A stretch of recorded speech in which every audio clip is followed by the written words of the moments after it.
Разбураліся і марнелі ў запусценні зачыненыя, гвалтам адабраныя святыні.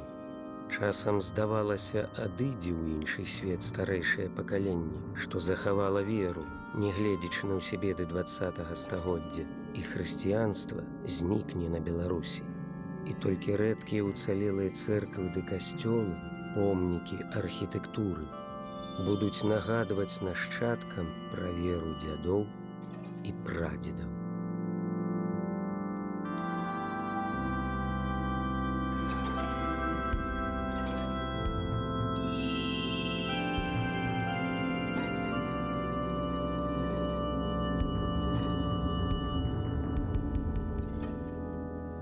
Паўстане сад і голле з небыцця працягне нямелую самоту, і ўладна лісце запытае, хто ты, што так пакутна прагнеш забыцця. Што адкажу? І дзе знайду я словы? Гляджу на скамянелую зямлю, такую ачужэлую сваю, і адчуваю, што не маю мовы. О, немата забітая глушы, якая сіла верне нас да веры, каб уваскрос не толькі на паперы радзільны сад знявечанай душы.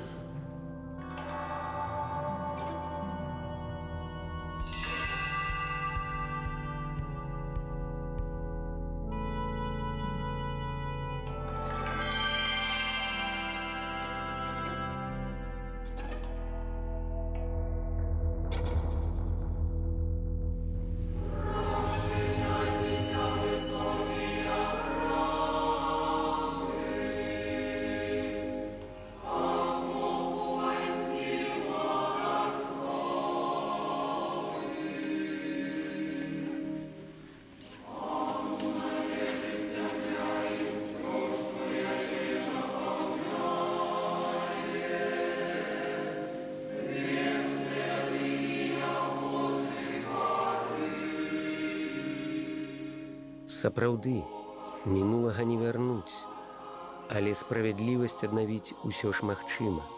І адбываецца зноў тое, што аднойчы адбывалася. І словы аб мудрасці Бога становяцца справай. І сапраўды ўсё, што здавалася супярэчыць яго волі, прыходзіць да справядлівага і добрага канца.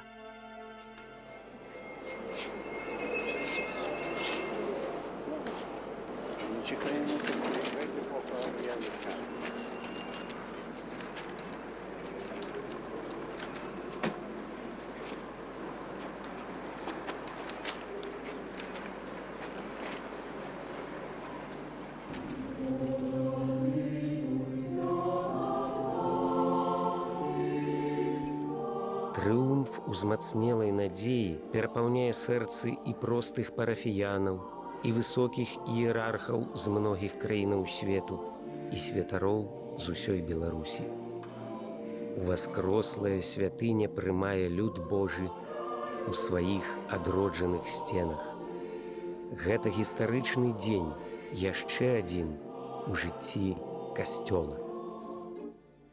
Біскуп Сангушка набыў у мешчаніна Гегера сядзібу ў цэнтры Менска за 800 злотых і падараваў яе манахам каталіцкага ордэна езуітаў. Езуіты аселі ў Менску ў 1654 годзе. А праз 40 гадоў жыхары Менскага ваяводства сабраліся на свой соймік і ўхвалілі даць па 10 польскіх грошаў здыма на будаўніцтва касцёла. І ў 1700 годзе, у дзень святога Марка Евангеліста, быў закладзены і асвечаны вуглавы камень. А ў 1710 ужо асвяцілі езуіцкі касцёл пад тытулам «Езуса, Марыі і святой Барбары». Свет езуітаў не ведаў межаў, бо быў Божым светам. Законнікі працавалі, не шкадуючы сілы для памнажэння хвалы Пана. Навучалі, лячылі, будавалі, вынаходзілі, стваралі мастацкія шэдэўры. А галоўнае, неслі людзям слова святога пісання.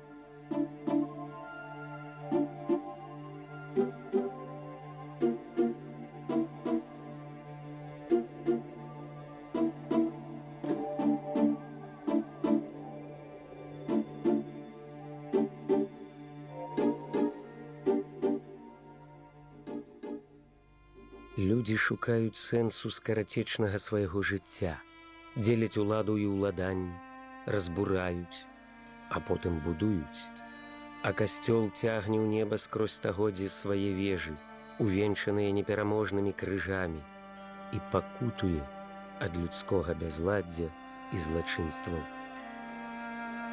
Стаўшы парафіяльным пасля касацыі ордэна езуітаў, касцёл гарэў у 1797 годзе ў гарадскім пажары, і таму праз год, узведзены ў ранг катэдральнага у імя Найсвяцейшай Паны Марыі, ён адразу пачаў рамантавацца.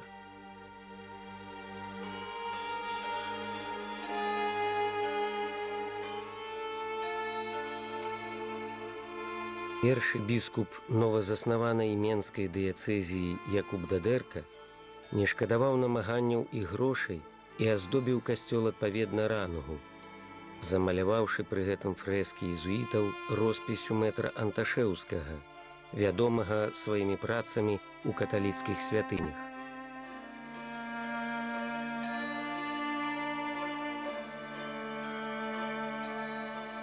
Менская катэдра ўзведзена на тым самым месцы, дзе па аповедах гісторыкаў Уладзіслаў Ягайла некалі заснаваў першую каталіцкую святыню.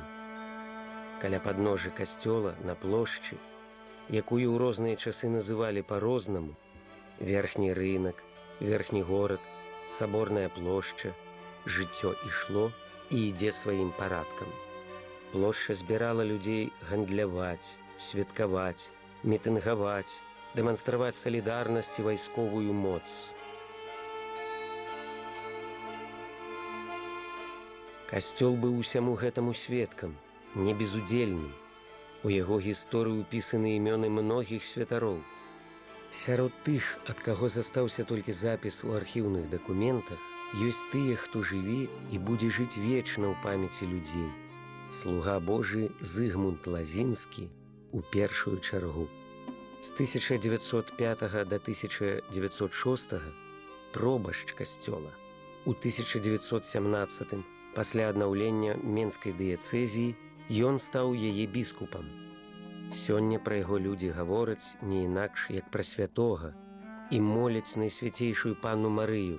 Няхай слуга Божы Зыгмунд Лазінскі дасягне хвалы благаславёных і стане пры маці касцёлаў, як вялікі заступнік перад Айцом, Сынам і Духам Святым.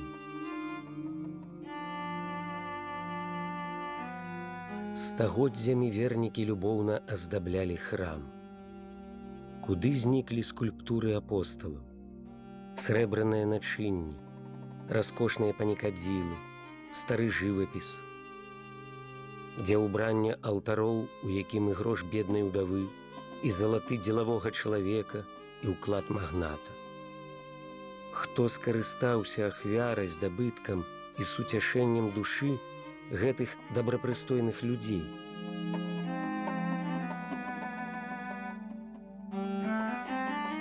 Ім было няўцям, якія выпрабаванні іх чакаюць, на парозе якіх пераменаў яны знаходзяцца. З вераю ў Бога ўсё можна пераадолець, усё выцерпець, верылі яны. Але ж саму веру забаранілі.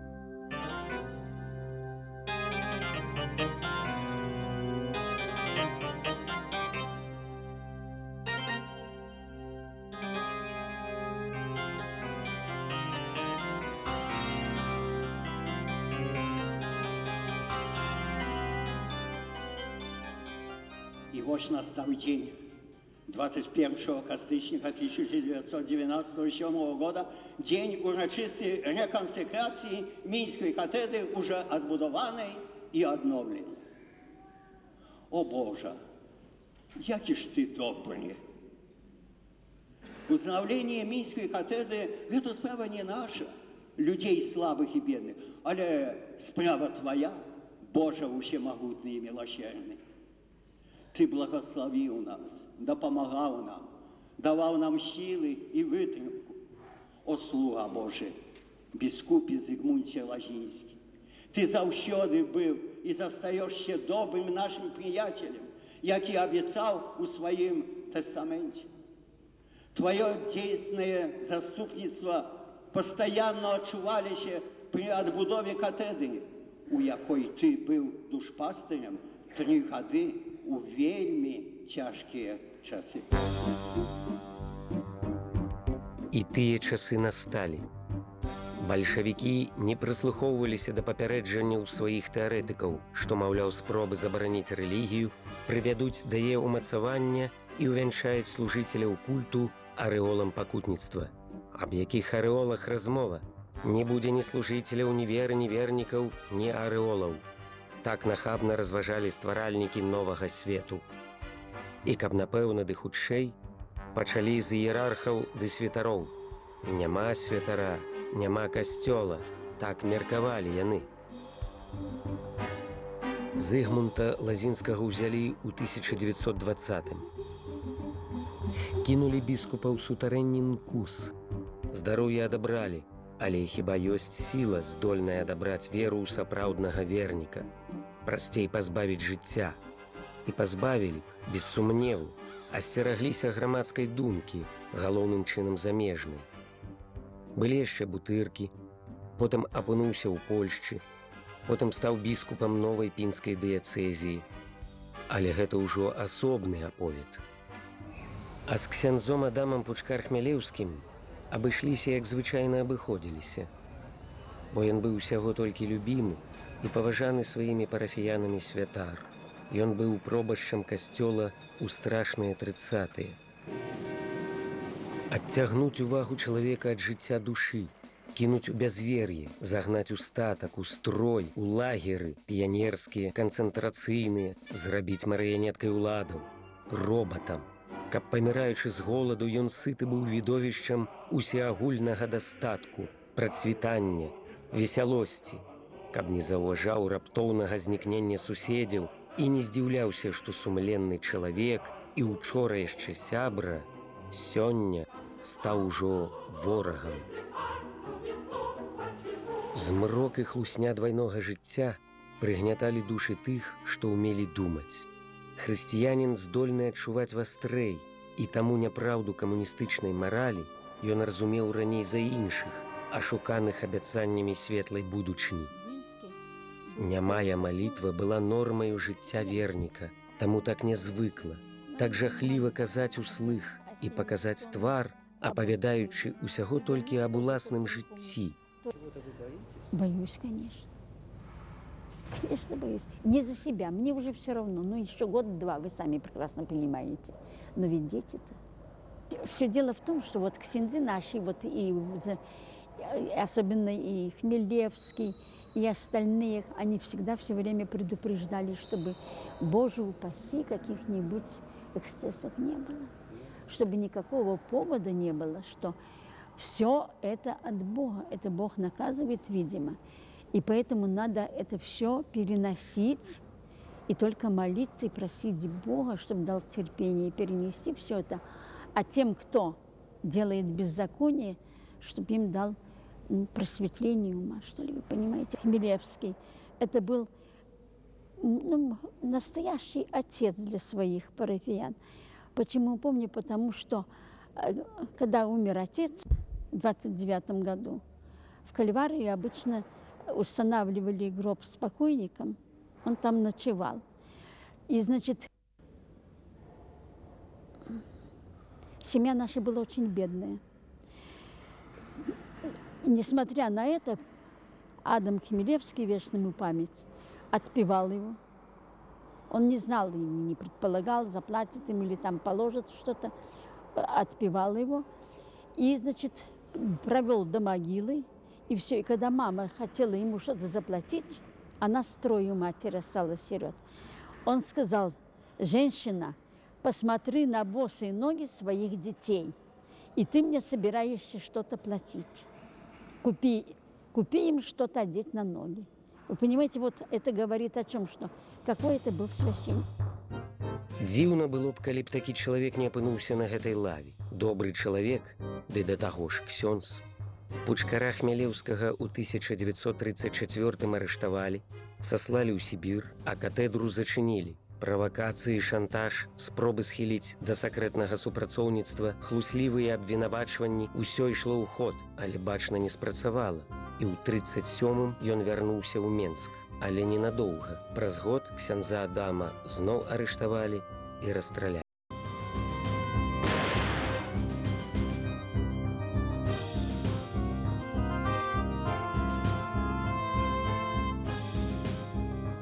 Жыццё ў касцёле замерла, цеплілася ад выпадку да выпадку. Да 41-га заставалася 3 гады.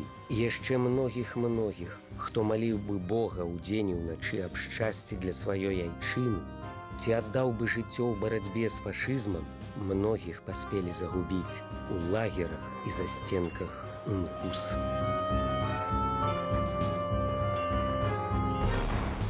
Божа міласцівы, калі гісторыя, рух чалавецтва, якім ты кіруеш, і чалавецтва рухаецца ў адпаведнасці з планам, якога людзям не дадзена ведаць, дык, мабыць, гісторык, глытаючы архіўны пыл і разважаючы пра мінулае, павінен ахапіць розумам недаступнае.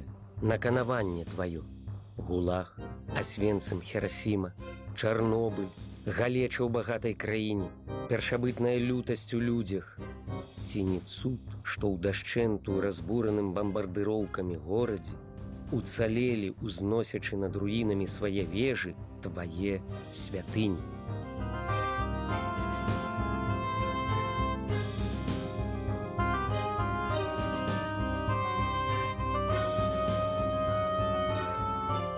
Аднаўляючы разбуранай вайной, бурылі ацалелае і не забывалі пра святароў.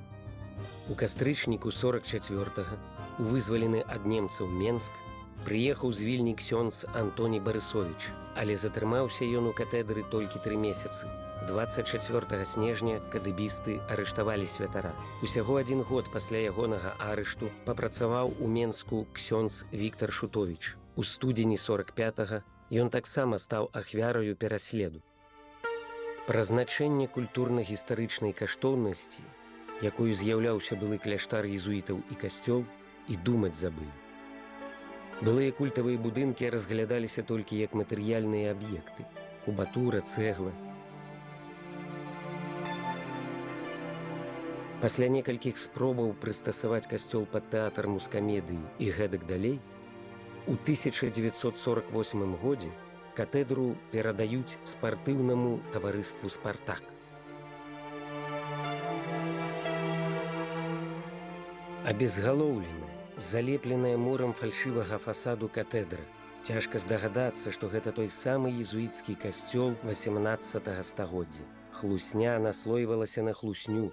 Фальшывы фасад аздабляла хлусня шыльды, што прапаноўвала арыенціры ў бездухоўнасці. Так жыло грамадства.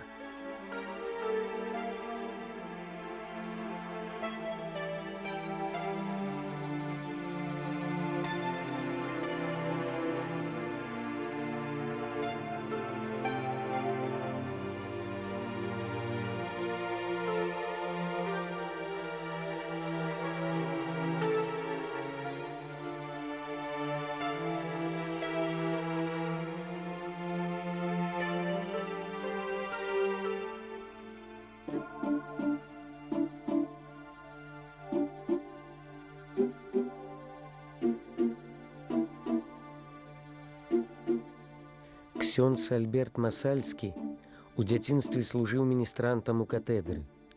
Пасля працаваў кіяскёрам, каб не трапіць пад артыкул аб дармаедстве і схаваць сваё пакліканне, каб пазбегнуць рэпрэсій. «Божа, будзь літасцівы да мяне грэшнага», гучала ледь чутна ў шапіку, поўнага газетна-часопіснай і прапагандысцкай пісаніны. Тыя, у каго адабралі касцёл, ішлі да споведзі ў шапік. Ці ў рэнтген-кабінет другой савецкай бальніцы, дзе давала ім прытулак знаёмая ксяндза Альберта. Не пра сустрэчу ў катакомбах Рыма, не пра часы апосталаў і ганенні тут гаворка. Але як жа ўсё падобна? Ды што новага, хіба што рэнтген-устаноўка. Дык прарокі і без апарата бачылі наскрозь. Новае, як і ў мінулыя часы, так і цяпер, вера. Вера ў Езуса Хрыста заўсёды жывая, заўсёды новая ў кожным з тых, хто паверыў. Іх было няшмат у змроку рэнтген-кабінета. Таемна, нібыта першыя хрысціяне, збіраліся мужчыны і жанчыны, рызыкуючы сваім дабрабытам і будучыняй сваіх дзяцей. І распасціраючы рукі, святар вітаў іх. І адбывалася святая імша, сакрамент Эўхарыстыі.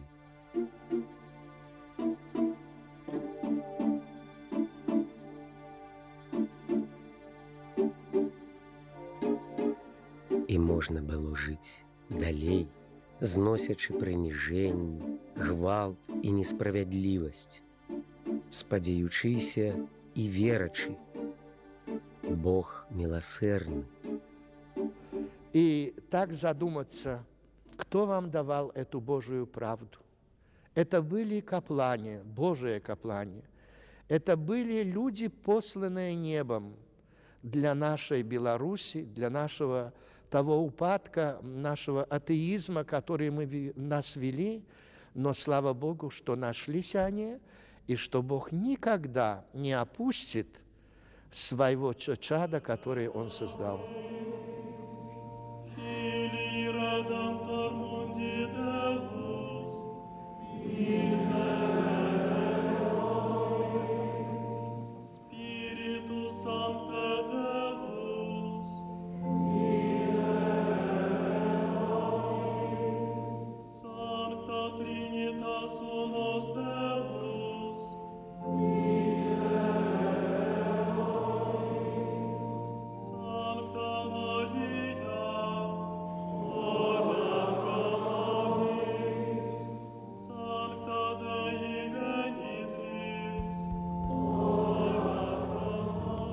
Тых, што спешна праходзілі паўз катэдру, занятых сваімі праблемамі гараджан, мабыць, узнікала думка: навошта мучыць сябе у слоту і дождж, у снег і мароз на каленях, 8 месяцаў, у пагоду і непагадзь, адпраўляў святыя імшы на прыступках святыні перад тварам усяго горада ксёндз Уладзіслаў Завальнюк.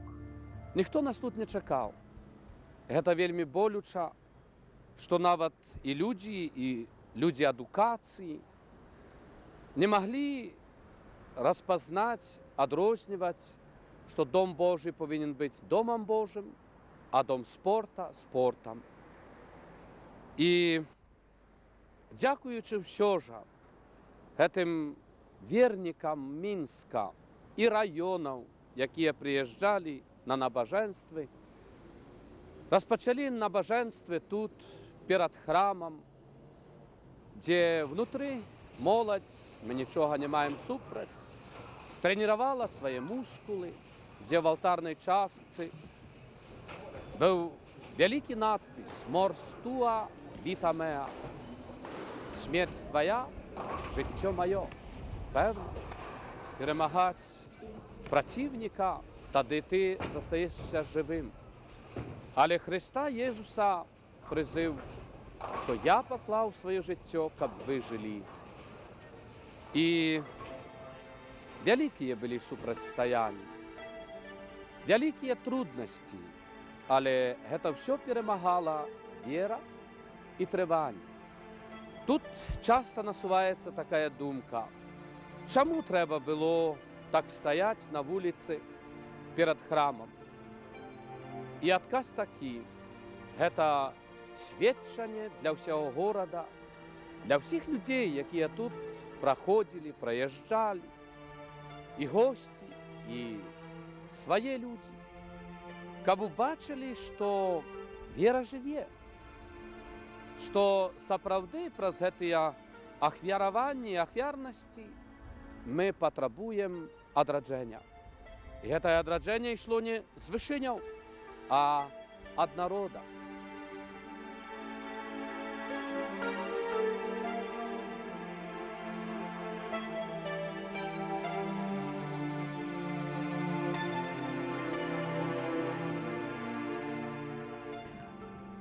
с крижем каждый день утром ходили возле костела кругом этого, когда закрытый был, каждое утро. Первый раз я подняла крышу.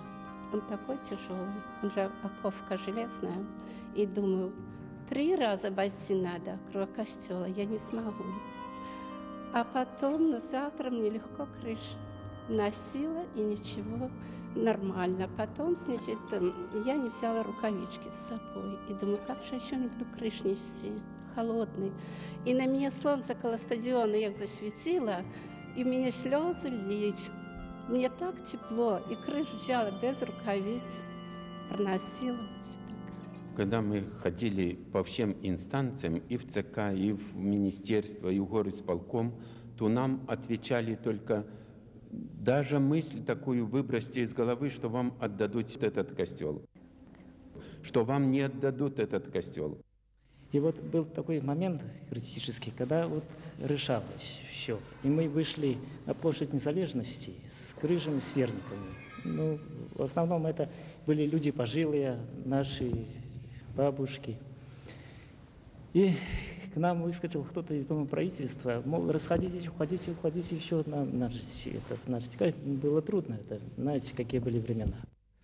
Выбегает капитан Марачок, на ходу китель надеет. Что вы робите? Да нас и выгонять.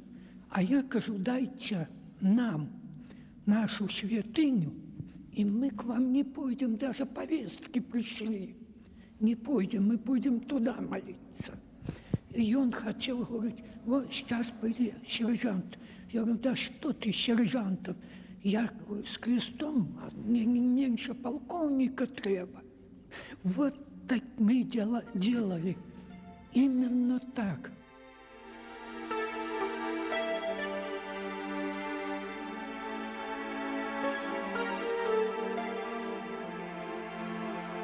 Будынак катедры вернуты вернікам 9 снежня 1993 года. А 5 лютага 1994 над святыняю быў узняты крыж.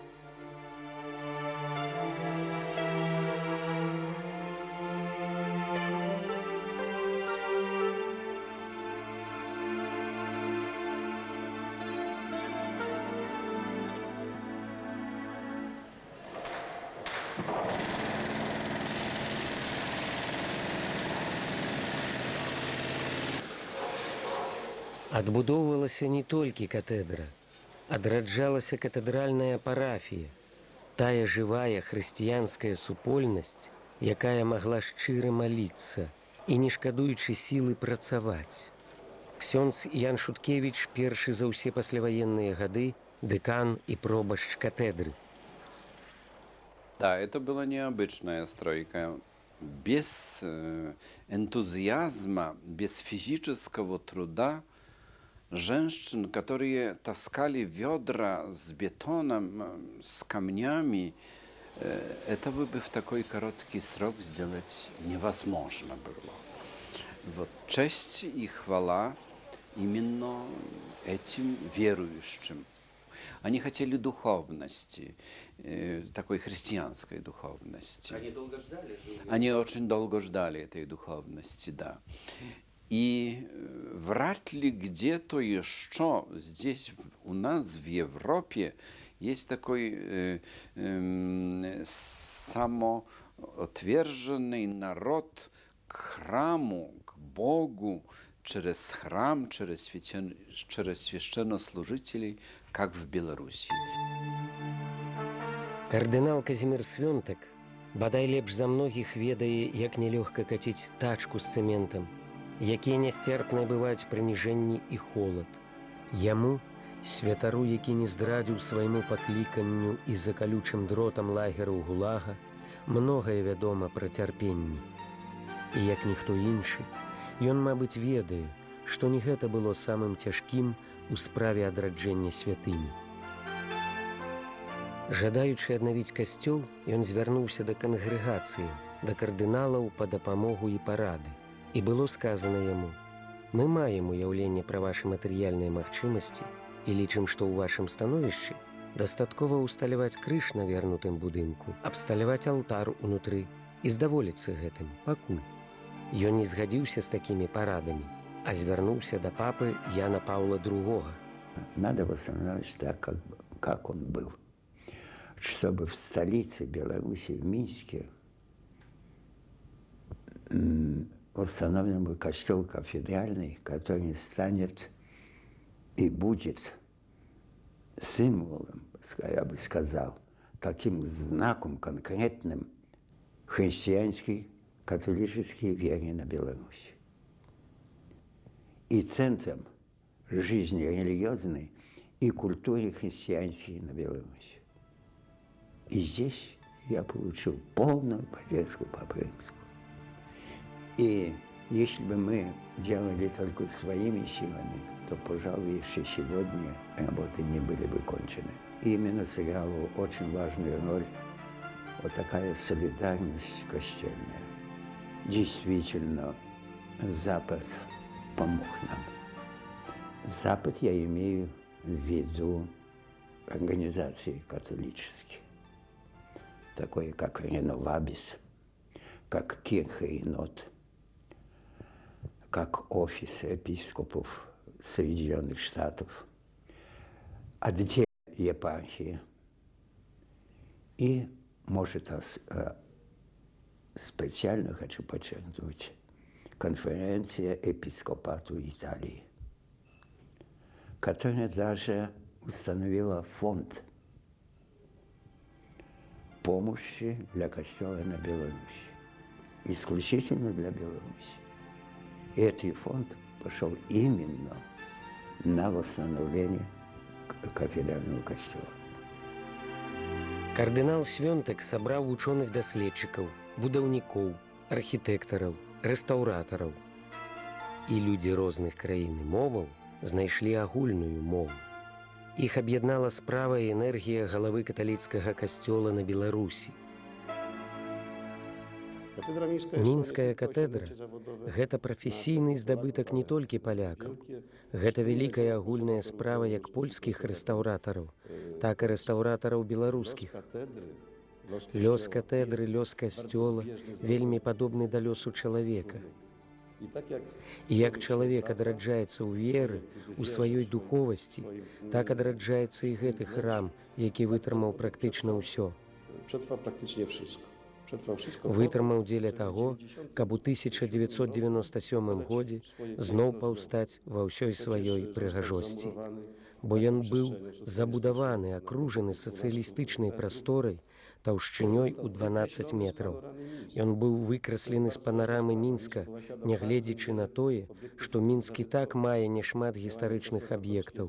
І гэтыя рэстаўрацыйныя работы зноў надалі панараме Мінска адзін з самых каштоўных акцэнтаў. Бясспрэчна, значэнне такіх аб'ектаў на лёс дзяржавы, на выхаванне іміджа цэлых пакаленняў, цэлага народа, яно выключнае. У свой час, якраз ужо ў першыя гады савецкай улады, асабліва ў пасляваенны перыяд, менавіта гэта значэнне гісторыка-культурных каштоўнасцей поўнасцю было забыта. Чаго толькі не наглядзеўся ў культавых помніках, яшчэ я паспеў.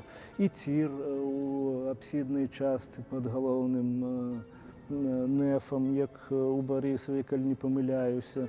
І утрыманне жывёлы, такое таксама было. І зернесховішча вельмі папулярная была такі характар выкарыстання і гэтак далей, і гэтак далей. Гэты аб'ект цікавы не толькі як мастацкі твор, не толькі як такая нерухомая матэрыяльная каштоўнасць, нерухомым матэрыяльным аб'ектам. Надзвычай цікавы як духоўная з'ява, таму што на яго адраджэнні працавалі практычна прадстаўнікі многіх нацыянальнасцей. Гэта зроблена намаганнямі і польскіх спецыялістаў, і беларускіх спецыялістаў, усіх зацікаўленых у адраджэнні гісторыка-культурнай спадчыны. Не абышлося бясспрэчна і без сутыкнення позіркаў, без сутыкнення меркаванняў. Але тым не менш, той вопыт, які мы набылі тут, ён надзвычай пазітыўны, вопыт супрацоўніцтва ў справе адраджэння гісторыка-культурных каштоўнасцей.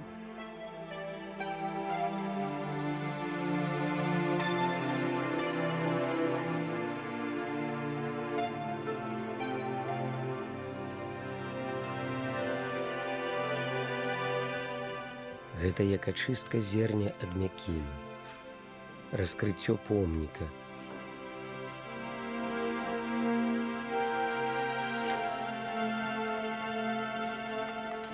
Адсейваецца ўсё пустое, непатрэбнае, выпадковае.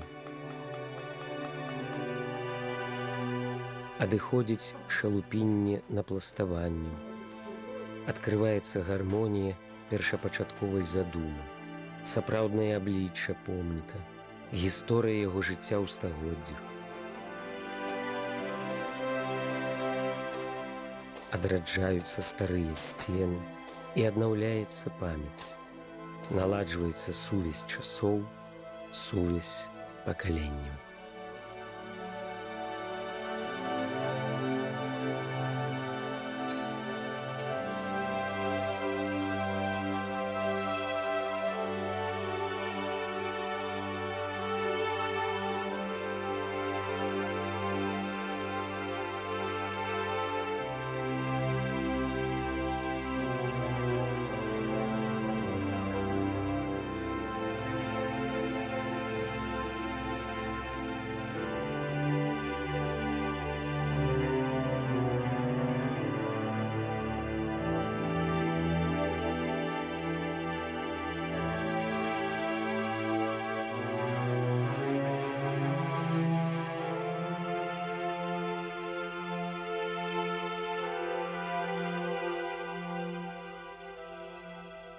Бо вяртанне катедры гэта не толькі вяртанне помніка.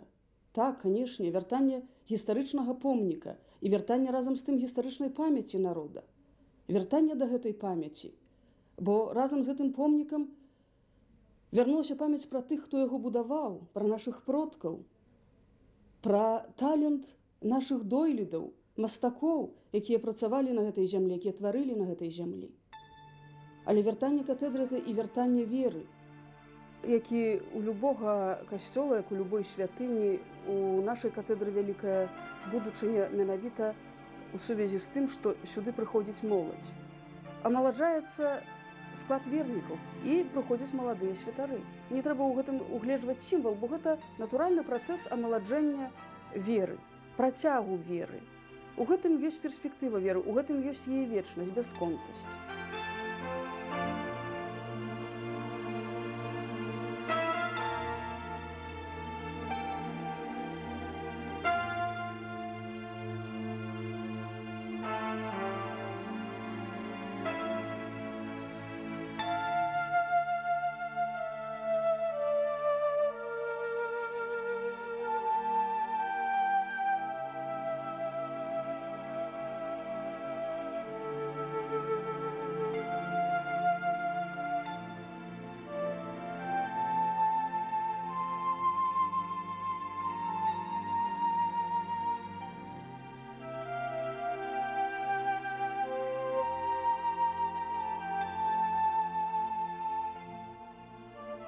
Молотом разбита немота, верою воскрошена святыня, узрушэнне светлая сляза, у вачах няпрошана застыла, бомамі узнёслымі званом, сад душы абуджаны прачнуўся, радасцю расквеціўся, бо зноў блудны сын у дом айца вярнуўся. Ён вярнуўся, гэтулькі гадоў, жыў ён і служыў камусь чужому, і шукаў загубленых слядоў, што калісьці адвялі ад дому. Цуд адбыўся, і вяртання час, час надзеі, час святла і веры. Добры ойча, ты прабачыў нас, расчыніўшы ў дом шырока дзверы.